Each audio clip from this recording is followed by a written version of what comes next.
Dustin Long, NBC Sports. As there's more focus on keeping a level playing field in the sport, what is your feeling about the burnouts after the race for post-victory celebrations where it can blow out tires and damage quarter panels? Is that really something to be concerned about, or is that something NASCAR should take more enforcement on?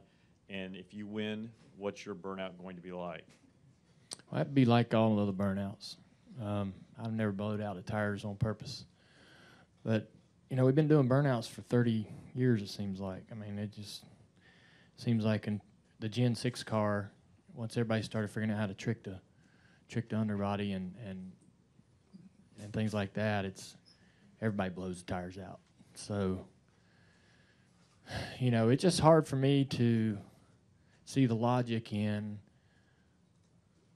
It's hard for me to see the logic in suspending a crew chief, car chief, for some tape flapping on the spoiler when the winner drives into victory lane with the rear of the car tore all to hell. I don't see how that doesn't, you know, come across anybody's conscience or common sense. I don't understand. Doesn't make any sense to me, and it never has. I've been kind of waiting all this time for NASCAR to eventually say, look, you know, we just rather you guys not blow the tires out.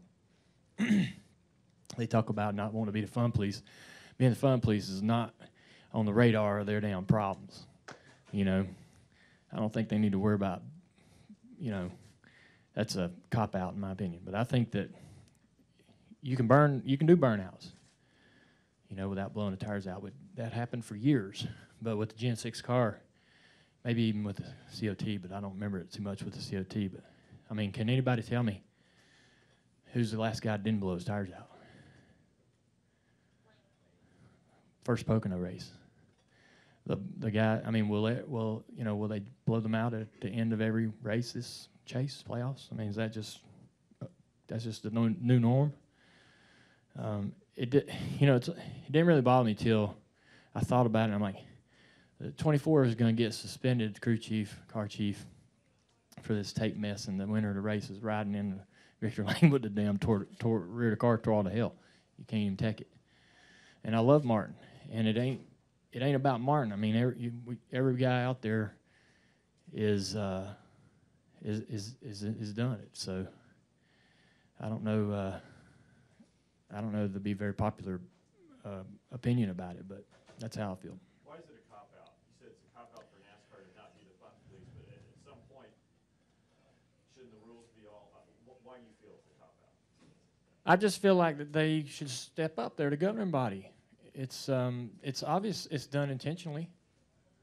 It's not unintentional. And you cannot take the race car.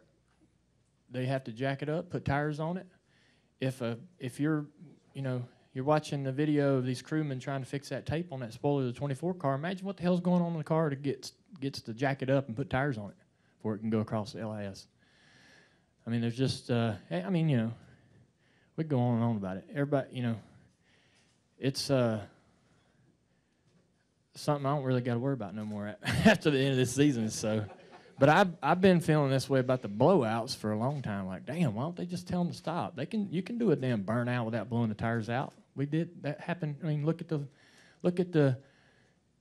pretty much every win from 2000 all the way through the COT.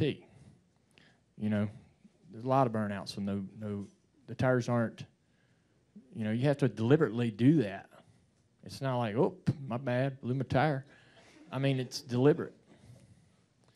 So, tells me that there's some purpose behind it. And, I don't know why it's so hard for NASCAR to say, look, man, do some donuts. You can do donuts without blowing the tires out. But you don't have to blow the tires. But, until they tell them not to do it, it's fair game. But it just upset me with what happened to Chase and how they sort of got zeroed in on when all this is sort of going on right under everybody's nose.